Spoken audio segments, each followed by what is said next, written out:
పద్యాలు సిరీస్లో 113వ పద్యం.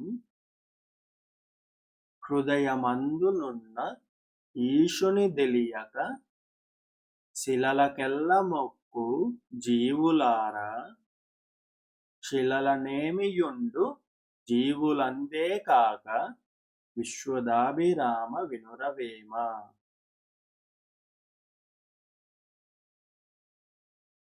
మరొకసారి. హృదయమందునున్న ఈశుని తెలియక శిలలకెల్ల మ్రొక్కు జీవులారా, శిలలనేమియుండు జీవులందే కాక విశ్వదాభిరామ వినురవేమ.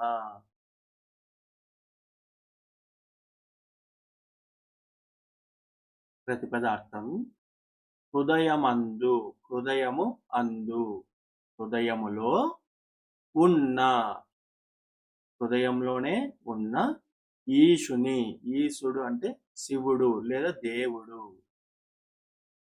హృదయంలోనే ఉన్న దేవుణ్ణి తెలియక, మన మనసులోనే ఉన్న దేవుణ్ణి తెలుసుకోలేక శిలలకు ఎల్లా మ్రొక్కు జీవులారా, విగ్రహాలకు మనం మొక్కుతాం కదా, శిలలు అవి రాతితోనే చేసి ఉంటారు కదా, శిల అంటే రాయి.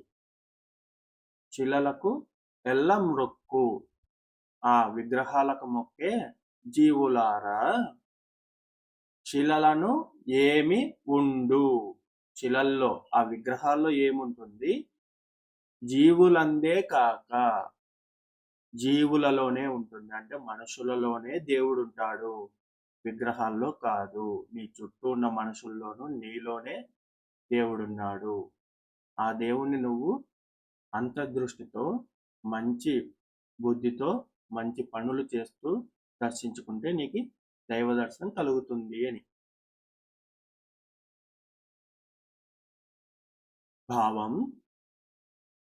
హృదయములోనున్న శివుణ్ణి దర్శించలేక జీవులందుండే శివుణ్ణి తెలుసుకోలేరు. రాళ్లల్లో శివుడున్నాడని రాళ్లకు మొక్కే జీవులు నిజాన్ని కనలేరు.